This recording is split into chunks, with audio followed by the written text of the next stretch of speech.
ناظرین، پاکستان میں ایک بار پھر آزادی اظہار، قانون کی تشریح اور ریاستی اختیارات کے استعمال پر نئی بحث چھڑ گئی ہے۔ معاملہ یہ ہے کہ جیلم کے معروف محقق اور اسلامک اسکالر انجینئر محمد علی مرزا کو گرفتار کر لیا گیا ہے اور ان کی اکیڈمی کو بھی بند کر دیا گیا۔ ان کو کس جرم میں، کس قانون کے تحت گرفتار کیا گیا، اور اب انجینئر صاحب کا مستقبل کیا ہے؟ کیا وہ رہا ہوں گے یا ہمیشہ قید میں رہیں گے؟ اور انجینئر صاحب کی گرفتاری کی اخلاقی اور آئینی حیثیت کیا ہے؟ اور یہ آزادی اظہار رائے پر کہیں حملہ تو نہیں؟ ان سب باتوں کو ہم اس ولاگ میں ڈسکس کریں گے۔ سب سے پہلے بات کرتے ہیں انجینئر محمد علی مرزا کی، جو پاکستان کے ان چند محققین میں شمار ہوتے ہیں جنہوں نے مذہبی موضوعات پر کھلے عام تنقید اور تحقیق کی۔ وہ اپنے یوٹیوب چینل، اکیڈمی اور کتابوں کے ذریعے ایسے سوالات اٹھاتے ہیں جن پر عمومی طور پر بات کرنے سے لوگ گریز کرتے ہیں۔ ان کی حمایت بھی بڑی تعداد میں ہے اور ان پر تنقید کرنے والوں کی بھی آخر کمی نہیں۔ اب جیلم پولیس نے ان کو maintenance of public order MPO section 3 کے تحت ڈپٹی کمشنر جیلم کے حکم پر گرفتار کر لیا۔ انہوں نے کہا کہ ان کو گرفتار کریں، ان کو گرفتار کر لیا گیا، ساتھ ہی ان کی اکیڈمی کو بھی بند کر کے سیل کر دیا گیا۔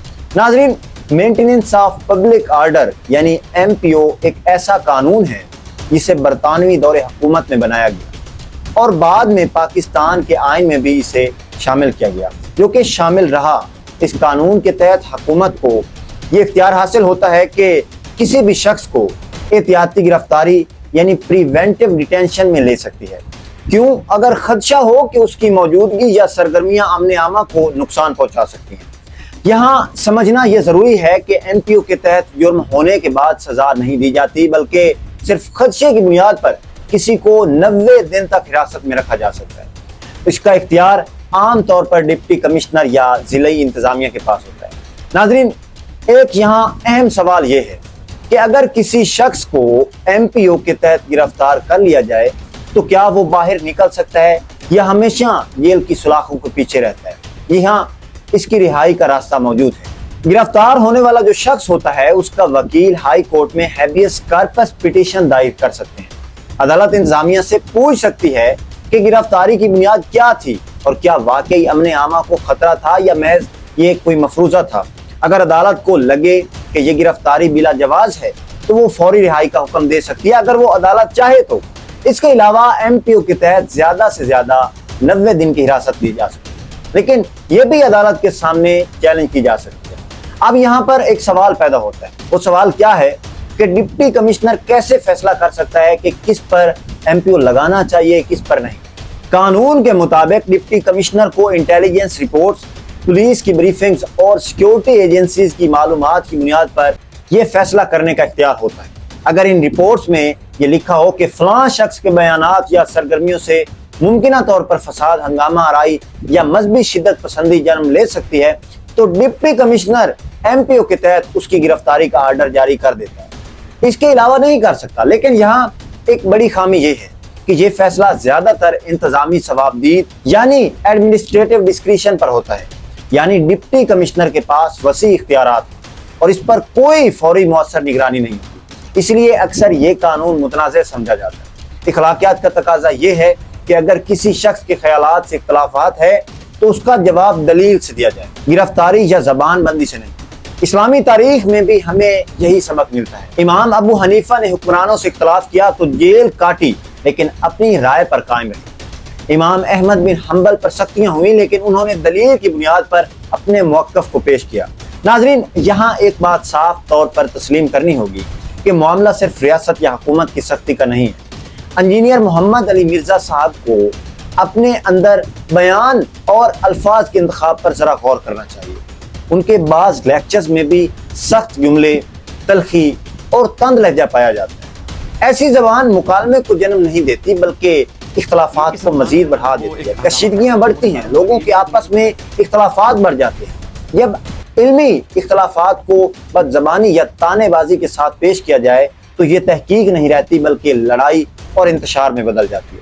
اسلام اور اخلاقیات کا تقاضا یہ ہے کہ دلیل سے ٹکرائے لیکن لہجہ شائستہ ہو، بات نرم انداز میں کی جائے اور مخاطب کی عزت نفس کا خیال رکھا جائے۔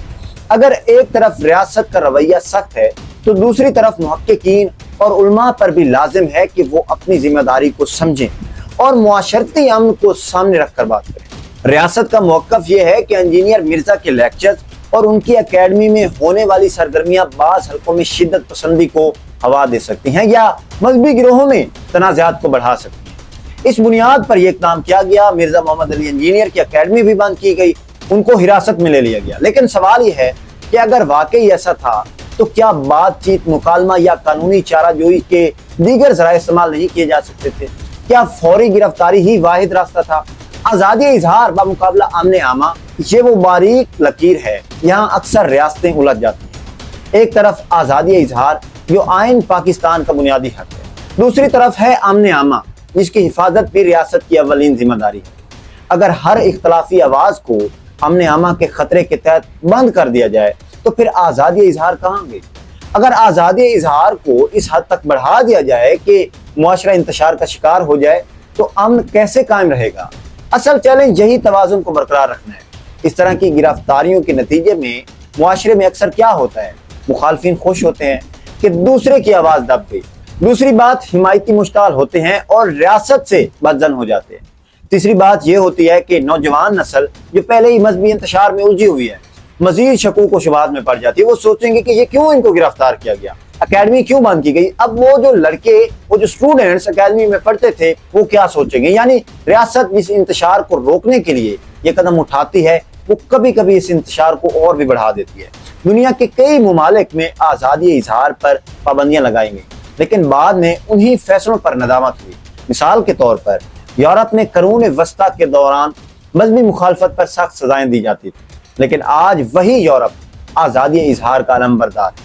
پاکستان اگر اسی پرانے ماڈل پر چلے گا تو کیا ہم بھی صدیوں پرانے راستے پر واپس نہیں جا رہے؟ اگر ریاست کو واقعی خدشہ تھا کہ انجینئر صاحب معاشرے میں انتشار پھیلا رہے ہیں تو گرفتاری سے پہلے کچھ ایسے اقدامات کیے جا سکتے تھے جو اخلاقی اور آئینی اقدار کے مطابق ہوتے، جیسا کہ انجینئر صاحب کو وارننگ دے دیتے، ان کے لیکچرز پر ریویو بورڈ بنا دیتے، مکالمے کا ماحول پیدا کرتے، اختلاف کرنے والے علماء اور محققین کے ساتھ اوپن ڈیبیٹ کرواتے تاکہ علمی اختلاف دلیل کے ساتھ حل ہوتا، نہ کہ قید کے ساتھ۔ یہ سب اقدامات گرفتاری سے کہیں بہتر ہوتے، کہیں زیادہ بہتر ہوتے اور اخلاقی طور پر زیادہ مضبوط پیغام دیتے۔ ناظرین، انجینئر محمد علی مرزا کی گرفتاری محض ایک شخص کا مسئلہ نہیں ہے، یہ آزادی اظہار، ریاستی اختیارات اور معاشرتی برداشت کا امتحان ہے۔ لیکن یہاں یہ بھی واضح ہے کہ صرف ریاست ہی نہیں بلکہ مرزا صاحب کو بھی اپنی زبان اور انداز میں بہتری لانی چاہیے۔ سوال یہ ہے کہ کیا ہم دلیل سے اختلاف کو حل کریں گے یا طاقت سے؟ کیا ہم مکالمے کی روایت کو زندہ کریں گے یا زبردستی کی روایت کو؟ کیا ہمارا مقصد امن قائم کرنا ہے یا خوف کے ذریعے خاموشی مسلط کرنا؟ اور کیا ہمارے محققین و علماء اپنی ذمہ داری سمجھتے ہوئے علمی زبان اختیار کریں گے یا تلخی کو فروغ دیتے رہیں گے؟ یہ وہ سوالات ہیں جو نہ صرف آج کے لیے بلکہ آنے والی نسلوں کے لیے بھی فیصلہ کن ہے۔ آخر میں ناظرین یاد رکھیے کہ قانون تبھی معتبر ہوتا ہے جب وہ سب کے لیے یکساں ہوتا ہے، اور اخلاقیات تبھی زندہ رہتی ہیں جب اختلاف رائے کو برداشت کیا جائے۔